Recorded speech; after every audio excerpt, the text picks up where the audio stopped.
Today, I'm joined by Jane Winchester Paradis, founder of the jewelry brand Jane Win, known for its distinctive coin design rooted in symbolism, storytelling, and intention. Before launching her own brand, Jane spent years in the corporate world, including high-level roles at Lilly Pulitzer.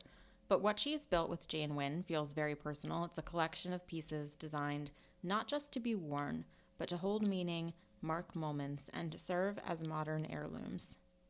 In this conversation, we talk about the transition from corporate life to entrepreneurship, the role of ritual and gratitude in shaping her work, and why people are increasingly drawn to objects that carry story and significance. We also explore her recent collaboration with Giadzi and the idea that gathering, whether around a table or through shared experience, can be a meaningful part of how we live and what we choose to keep close. Enjoy. Welcome to Grandma's Silver, where tradition meets today. I'm Allie, your host of the Grandma Silver podcast and founder of the Grand Millennial Lifestyle. Here, we blend aesthetics with nostalgia, engaging in conversations with lifestyle brands, designers, and more to rediscover the timeless charm of the past. Join me as we journey from home to heart, illuminating the past and polishing the present with the gleam of Grandma Silver. All right. Well, Jane, I'm very excited to have you here today and to chat with you. Why don't you go ahead, though, and start by introducing yourself and tell people what it is that you do. And then I think, just to frame the conversation, it'll be helpful for us to talk about where you started so that we can talk about how you got here. I love it. Thank you for having me. I have been listening nonstop. I'm such a fan of your podcast. I'm so excited to be here. My name is Jane Winchester Paradis, and I'm the founder of Jane Win Jewelry. We are known for our coin jewelry with meaning behind each piece. And my company is about 8 years old. I really have not had a straight line to get here. This is the second business I have started. So I don't know if you would consider me a serial entrepreneur, but I have lived up and down the East Coast. Which I think really helps my design aesthetic. I was born in New Hampshire, raised in Augusta, Georgia, boarding school in Massachusetts, college in Florida. So I'm like ping-ponging back and forth. And then I moved to New York City for my first job in fashion, which was in production at Adrian Vittadini. So the first thing I learned how to do in fashion was how to make things in factories. And I wasn't there long because I saw this gal reading magazines and throwing parties as her job. And I thought, I want to do whatever it is she does. And she was in public relations. So I was like, well, I want to be in public relations and marketing. So I went and got a job at Calvin Klein Cosmetics. So Calvin Klein in the 90s, it was everything that we have all been like kind of reliving. It was very, very cool. Loved New York City and kind of being at a fashion house like Calvin Klein. I was in the cosmetics division. And I really learned the importance of brand there. From there, I went to Barney's New York in public relations, which was so cool with all of the, of course, kind of most historic fashion brands, but they also launched new designers. They launched Narciso Rodriguez when I was there, Jonathan Adler when I was there. The people now that we just kind of think of have always been in fashion, but were launching at that time. So that was incredible exposure.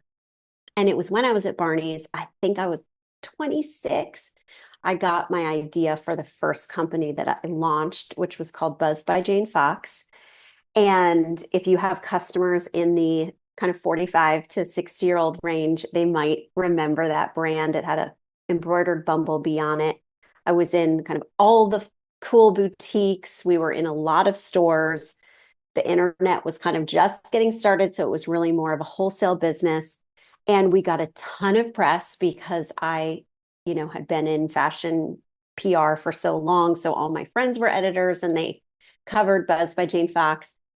The only problem was I had no idea what I was doing and I didn't know how to make money. And so I had 2 kids in New York City, a bit of a floundering marriage and a business that looked very successful, but was not profitable.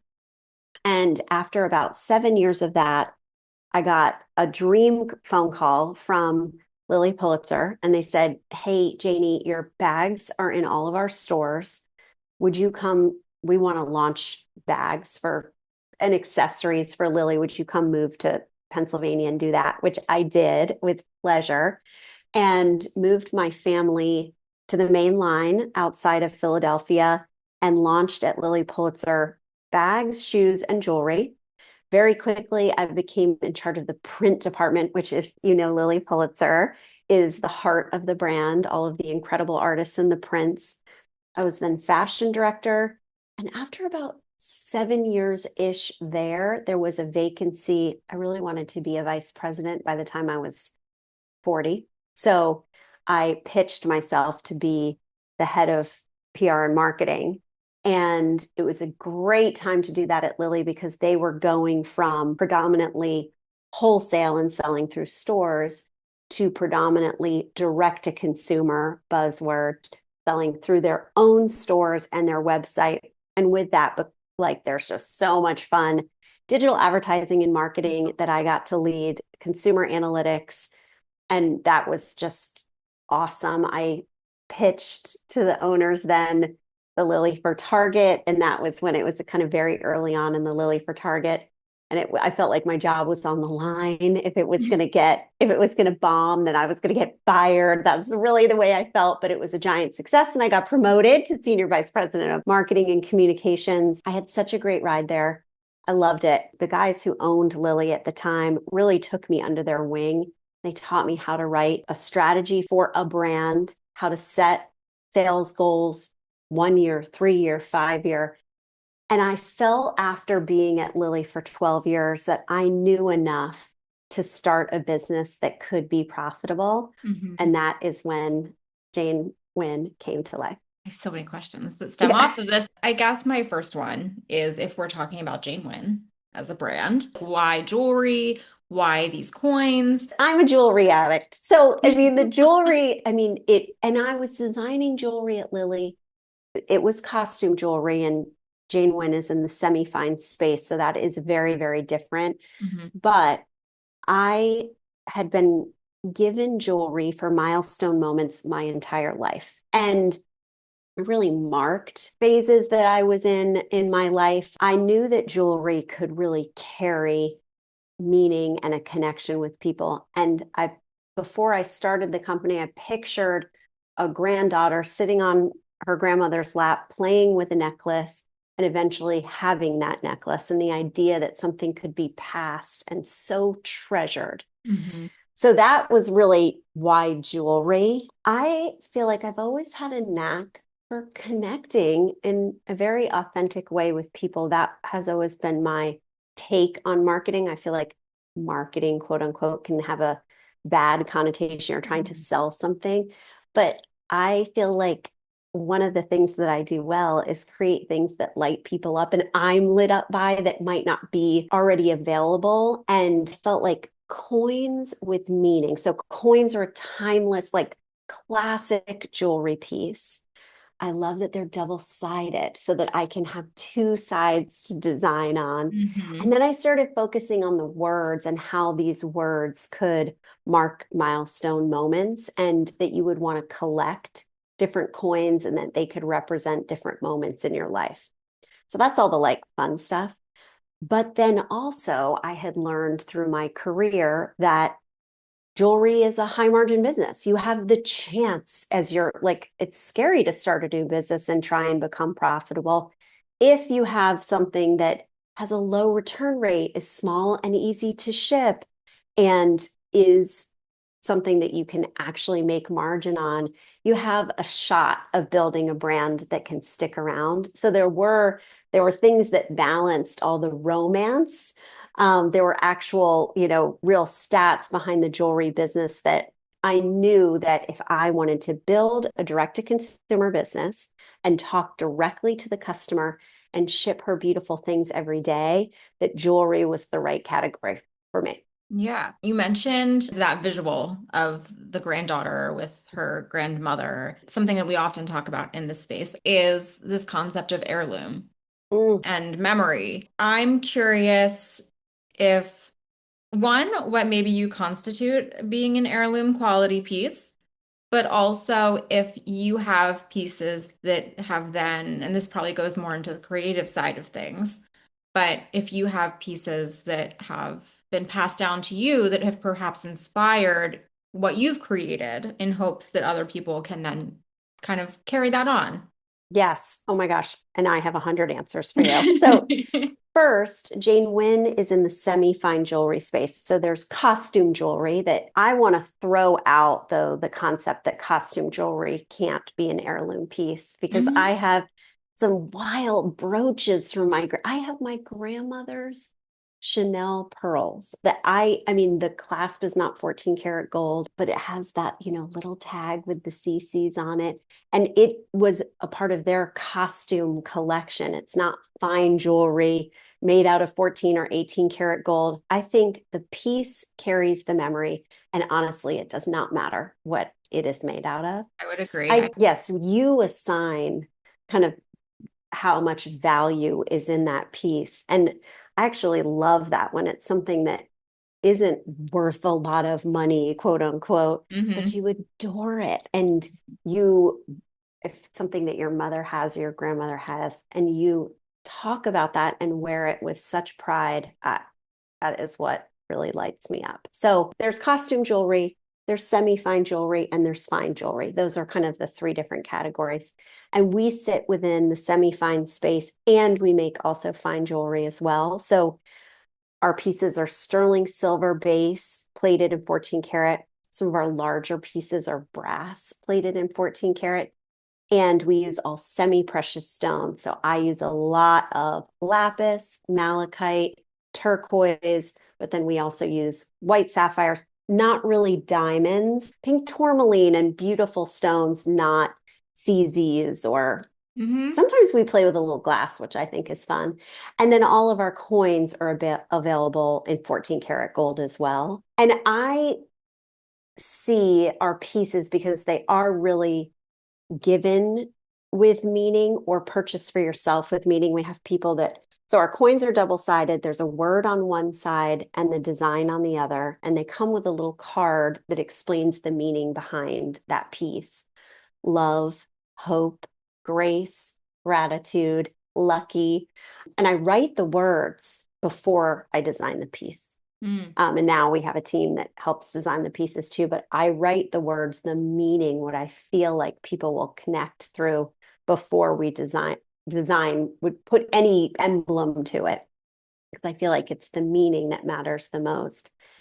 And I have been given jewelry. My favorite piece, and people will get a bang out of this, is when I was probably 13, I said to my dad, I just don't know my left from right. I am always putting my thumbs up and then I'm like, wait, which way does an L go? And he gave me a gold, 14 karat gold bangle bracelet from Tiffany's and had left engraved on it. And I wore Oh, it on my left hand so that's that so I always gorgeous. knew my left from right. And my jewelry box is filled not with things quite that unique, but with very unique items that I was given for my dad was married a few times. I got a gold bangle for all the weddings with the date on the inside. Graduation, my grandmother gave me a gold wishbone with a pearl on it, and it was a pin. I don't think I ever wore it once, but I loved it so much because pins Mhm. weren't great when you're 18. And we now have a wishbone pendant. I just think we can all look through our jewelry box and say, well, it's a storytelling moment. Yes. Don't you sit around? I mean, now Yeah. my girls are older, 21 and 23, but even when they were, younger, when they were 7, 8, 9, we'd open the jewelry box and look through, and there'd be little notes from my mom in there, or my dad. There are a lot of treasures that you keep in your jewelry box. And again, you touched on the word meaning. And you also mentioned that you select sort of these words first. So, was there like a point that you realized it wasn't just about jewelry for you, but that you realized you wanted the brand to really be like rooted in that meaning and then that meaning create the product? Yes, 100%. Actually, creating something that connected with people was always my number one priority, that Hmm. it would be kind of sticky that way, that not only to buy for themselves to remember a moment in their life or something they wanted to project, but also for gifting. And that is such a big part of Jane Win. What we see is usually people buy something for themselves. Most people enter the brand through one of our original coins. And then they immediately, we can see it like through all of our data within 2 weeks, buy one for their best friend, their mother, their sister, or their daughter. And I mean, nothing makes me happier in the entire world that that's how it goes down. This is more maybe a marketing question. Just with your background, it would be interesting to see your perspective. So I've noticed, to keep this from being too long-winded, I've noticed, I started by talking about and sharing interiors on my Instagram page. And, the whole like grand millennial concept became very popular. And I stand by that being, especially like kind of creeping up during COVID, that was sort of not that people weren't already attracted to that aesthetic, but this concept of kind of like a return to comfort. And, Hmm. you were seeing a lot of, even now, I think you were even talking about like Calvin, like we're seeing a lot of this stuff kind of coming back, right? And I sort of feel like it's beyond trend resurfacing. It feels like there's a craving. I would Um, agree 100%. It's funny yeah. when we launched Jane Win, little very dainty pieces were in style, and I think people were kind of shocked by the size. Hmm.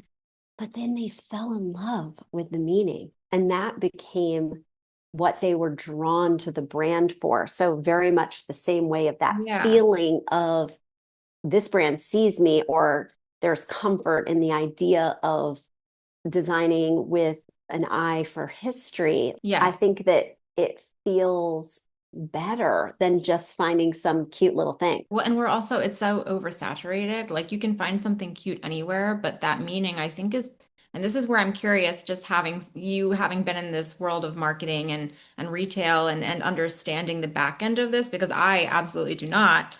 So I'm curious, like, did you see a shift in people kind of wanting to connect to that narrative? Everything is story based. There are literal words attached to the pieces. I knew I did not want to start a brand that was just a bunch of cute stuff. Yeah.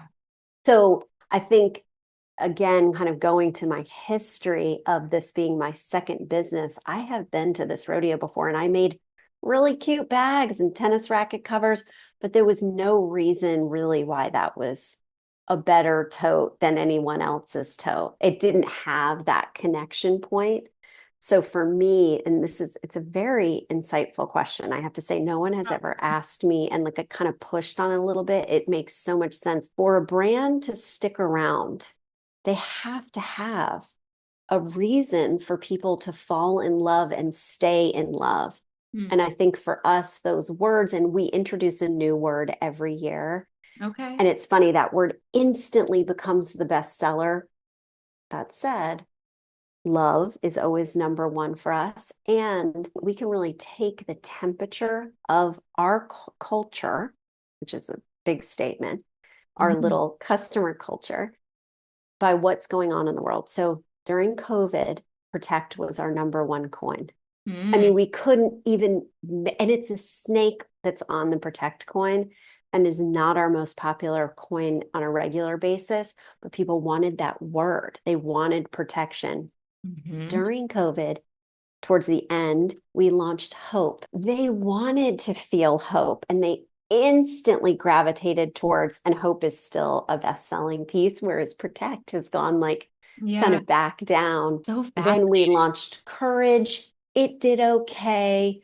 Balance, kind of a dud. I think people were like, there really isn't balance. We launched Faith, and we use a tree of life as a universal symbol of faith. Mhm. Extremely popular for people to assign that they wanted to show that or hold on to faith the way they saw it. 2 years ago, we launched Grace because I really felt like the world needed to be reminded to live with grace. And then this year, January 1st, we launched Gratitude.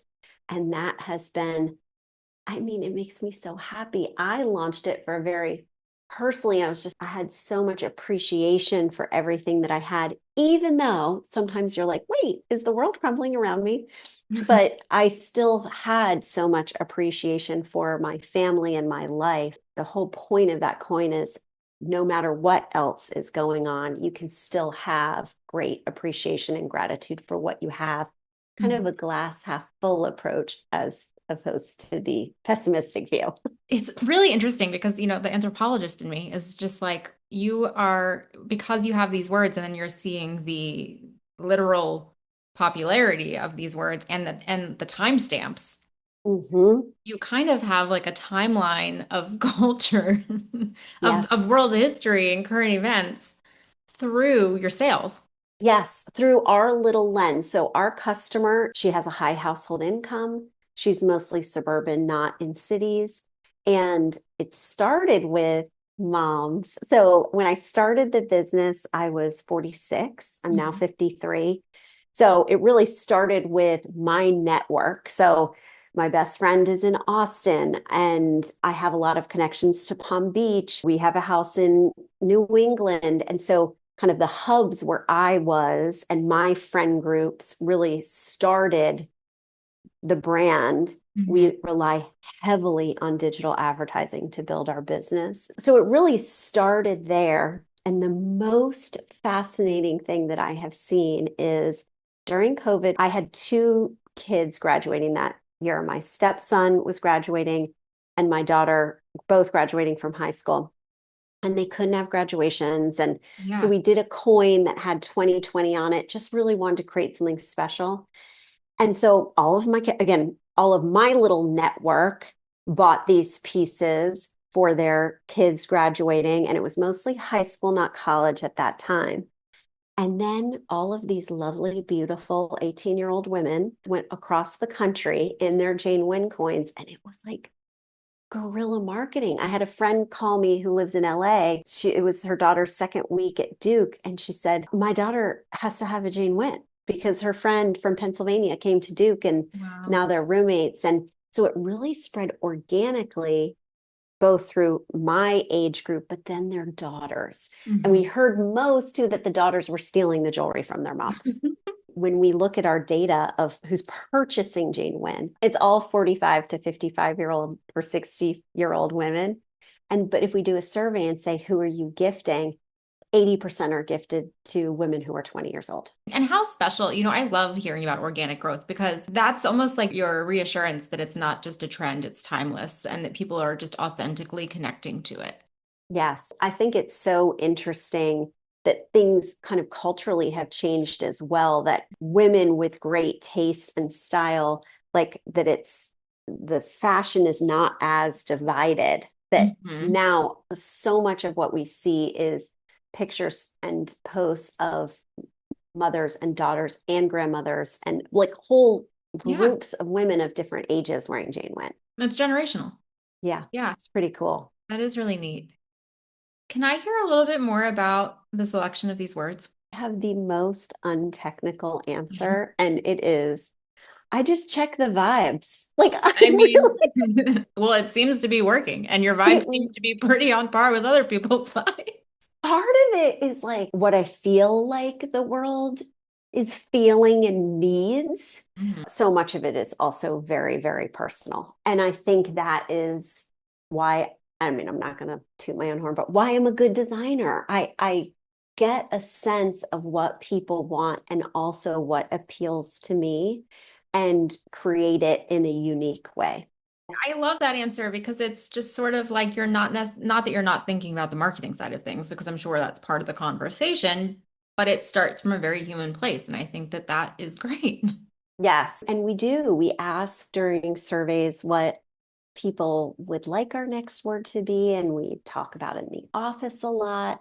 And I take in all of the feedback. I think sometimes people's, it's like what they verbalize that they want is a little too literal. And Mhm. so I really like taking it to a little bit more of an elevated cerebral place. I think grace is a great example of that. I think everybody, I've always said, I got divorced and I wanted to always look back during troubled times and say, I went through that time with grace. And I don't think people really realize that that word was something that they wanted to emulate until it was in front of them. Like that. They wouldn't be able to articulate it, but then they see it and they're like, oh, that's such a it. beautiful word. And actually, so many women's middle name or first name is Grace. And I hadn't even thought of that, but we hear that so much.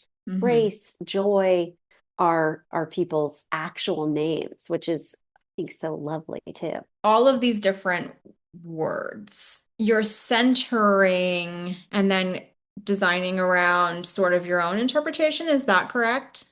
100%. But I do want people to make it their own. Right. So, I mean, lucky is or love, very easy words to make your own. Lucky and the lucky coin, I actually almost didn't even launch it because I didn't want people to think, oh, if I wear this, it will bring me luck. I interpret it as I have so much luck. I appreciate the luck that I have. That's why I'm going to get this piece. And that those are the words that are on that card. If it's like lucky girl syndrome. Now, kind of that phrase has been coined because of TikTok or Instagram, but the lucky coin was before that phrase, but it's the same idea that like if you believe that you have luck, then more luck will come your way. It's that optimistic point of view that I wanted to capture. And so the words are very specific on that coin. It's not like buy this coin and your luck will Not a good luck change. charm, right? Totally, exactly. Yeah. Also, a lot we say make your own luck. We have that on our four-leaf clover. So each of the words starts with a coin, and then we have a series of charms that sit under that word. So a lot of lucky charms, but our clovers say make your own luck on the backside. I love that. And then there are words like peace that are not commercially successful. And peace is if you've lost someone or something important to you, but they're such a part of a life to have loss.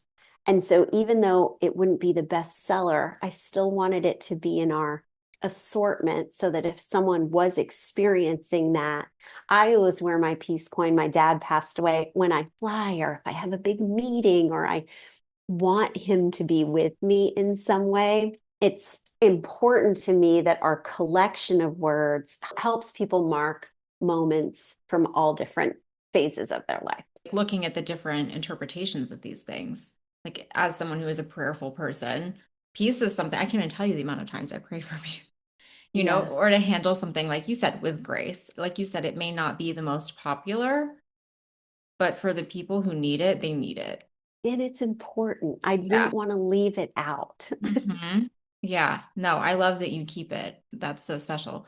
One of the things I wanted to make sure to talk to you about was that you also have, are we calling them collaborations or Oh, yes, we do collaboration? fun Yeah. collaborations. So I would like to hear how that differs because you're bringing someone else in.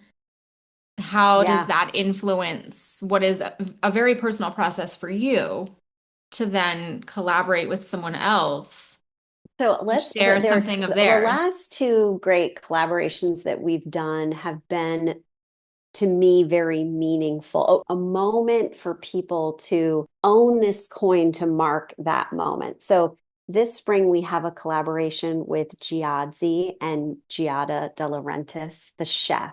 And that happened so organically because she wore Jane Win on the cover of her cookbook. Okay. And we had launched our gratitude coin and it has lemons on it. And she loves Italy. And I have spent my childhood in Capri and the lemon restaurants there. And that feeling of gratitude that you have around the table and bringing family and friends together in those moments. So I totally understand how it's like, oh, how do you collaborate when this is so personal? But the idea of having a coin that celebrates that joy of cooking and bringing people together, then it makes so much sense. Yeah, it does. And then last year we did a collaboration with the Barbara Bush Foundation for Literacy. And again, that was very personal because I focus my philanthropic efforts on education. And then at the same time, Jenna Bush was wearing Jane Win every day on TV. And I was like, oh, and I loved her mother and grandmother's focus on literacy. And we had a call and they said Barbara Bush's favorite flower was the peony. Mm. And I was like, oh, tying this to literacy, the word should be bloom. And it was so natural and honestly was everybody loved it. And the fact that we could give a percent of proceeds Yeah. towards her literacy campaign, it felt like the perfect dream marriage. And who doesn't love peonies? Could we talk a little bit more because the Giadzi one is currently on your website? So Yes. could we talk a little bit more about what that looks like, what people could expect? We always start with an original size coin, and we have our gratitude coin that we launched on January 1st. We did a new version for her for Giadzi that has kind of more lemons and vines on it. And then we did a little petite version with stones that actually has an olive branch on it. I'm obsessed with her olive oil. Everyone should go on Giadzi and get the olive oil. We've been having gratitude dinners around this collaboration. So the idea is you bring family and friends together. Of course, you're wearing your Jane Win and appreciate all that you have. There's one more piece in the collection that is a little charm necklace. And we haven't done anything like this before, where there are three little charms on a green neck wire. One is a blossom from a lemon tree. There's a little sun for kind of optimism and travel, and a compass. And that's thinking about Italy and the idea that you kind of bring these traditions back within your family, very much like jewelry, that you've got a recipe that is in the back of your drawer, written on an index card that you treasure because it's in your grandmother's handwriting, that Yeah. recipes can be passed down in the same way that jewelry can be. Hmm. So those are the pieces within the collection. I couldn't even choose a favorite, but I wear an original coin every day. So I think that's what I've been wearing most. I love that you touched on gathering. That's Mhm. something we talk about a lot here. I would love to hear a little bit more about why that would be important. You're kind of striking a chord with me because I am old school and I like a seated dinner. And my Hmm. husband is not as traditional in that way. And it's funny, he wants us all, we have five kids, we're a blended family, we're all in the kitchen and there's music playing, and I've got apps and hors d'oeuvres, and everybody's making drinks, and really fun moments in the kitchen to me now have become just as important as when I set the table and there are place cards and we have, kind of a more formal celebration or gathering. Hmm. I really think that both are important, and I will never give up a beautifully set table. And I do think it's important to have a place card and tell people where to sit and put thought into who is sitting next to whom and how the conversation will flow. And being a good hostess is always something that first of all, I think I thrive in the space. I love it. And I've had to kind of loosen up with, you know, five kids going through their teenage years. And now it's, if they're 21 to 28, we do a lot more activity. In the summer, we're on our boat, and I've gotten these great Tupperware things where you can bring all the food and the top goes on it. And it's like you can gather and celebrate in so many different ways. And I think actually the variety is the key, that it's not always one way, because they'll revolt against the set table if that's the only thing you do. Yeah, keep them on their toes. Yeah, right. I'm kind of ping-ponging around here, but if we're talking about tradition, we talked about the jewelry really being an heirloom quality piece. So I'd like to speak for another second about sort of like the tradition of it all and the connection of it all. How do you see that impacting how people come together and share? For me, I think it's about thoughtfulness.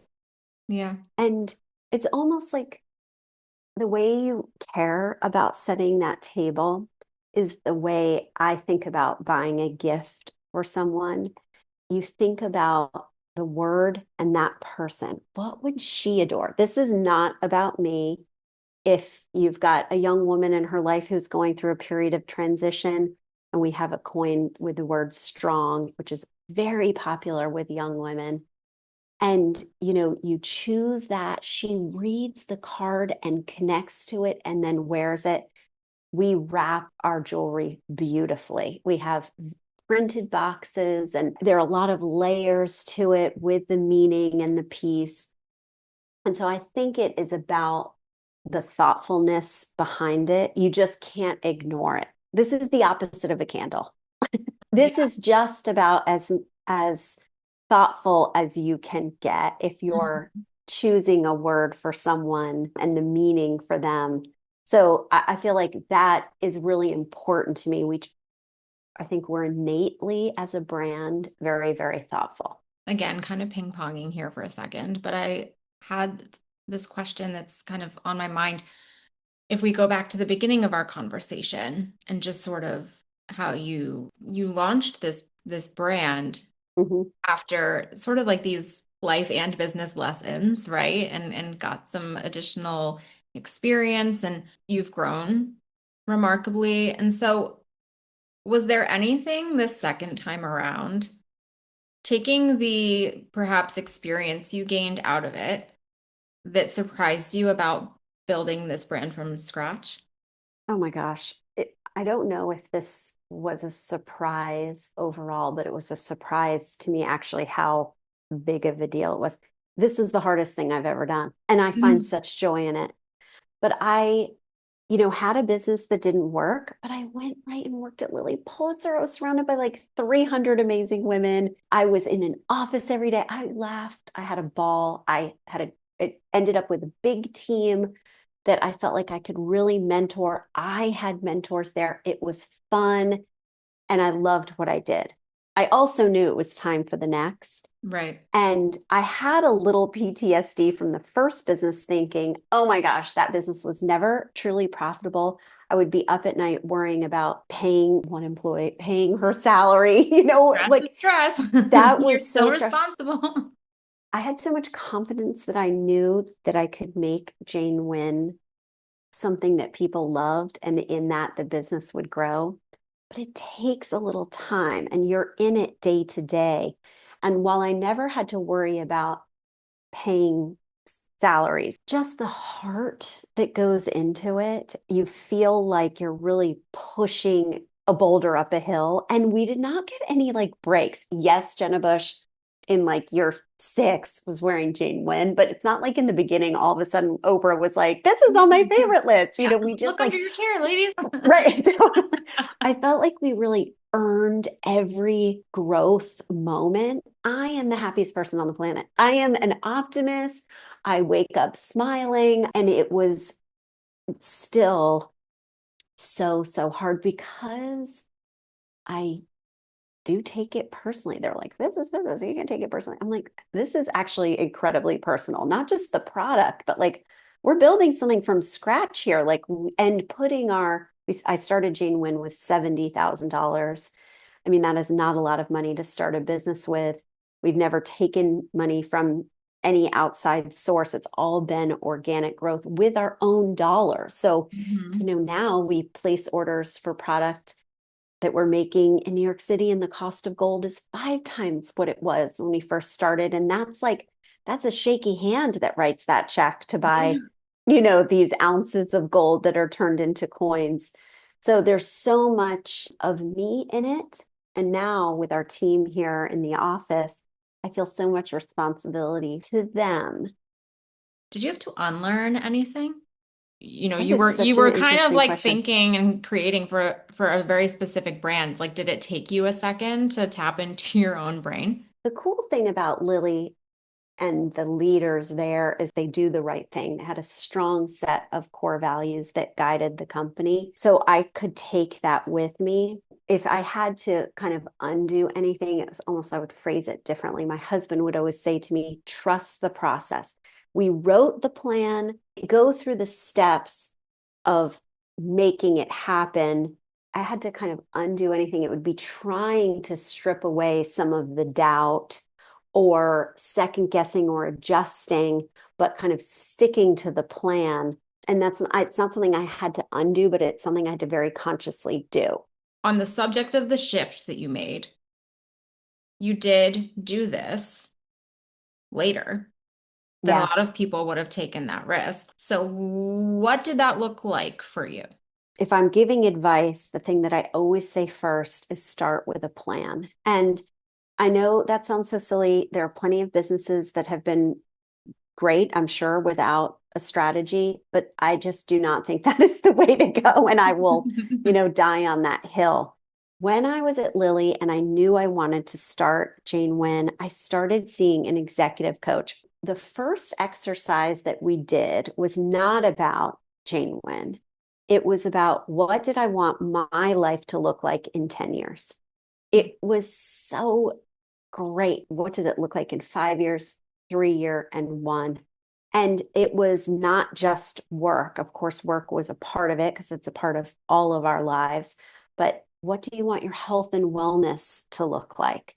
What do you want your family structure to look like? Where do you want to live? Do you want to be a snowbird in 10 years and living in Florida? And kind of all of those pieces put together, personally, for me, was an incredible foundation. And then I spent time with my husband writing the business plan for Jane Win. And it was really hard to write a 5 year plan, but I could write a 1 year plan and a 3 year plan. So I really mapped that out. And now I can verbalize it so easily. But then I was figuring it out and kind of answering the questions. What is the product going to look like? How am I going to market it? And how am I going to distribute it? It seems so simple, but I would implore everyone, if you want to start something, to spend time on those questions. I do want to talk about the fashion of it all. Yeah. So, people are connecting maybe initially to a certain piece, but you also mentioned that you get those repeat orders. Mhm. So, some of them are smaller, but some of them are larger. So, how do you traditionally recommend people style these? Such a great question. And it's so funny. I've just gone on a tirade about planning, but really the way we have layered Jane Win happened so like almost by mistake. So at first we only had the original size coin. So I wasn't thinking at all about how are we going to have more. Obviously a coin is round. And I was like, okay, we need another shape to layer with this so that you can wear two pieces. Mm. And hearts were a very easy answer to that. We have a piece called the full heart. And that is one of our top three styles of all of our products. So the first two are coins and then the full heart. Building out what you could layer together was almost like step number two after launching, and how I see people building their neck. So you start with a coin and then you layer another piece on. A heart is a great option, but we also have crescents and dog tags. It's like you want two different shapes. Yeah.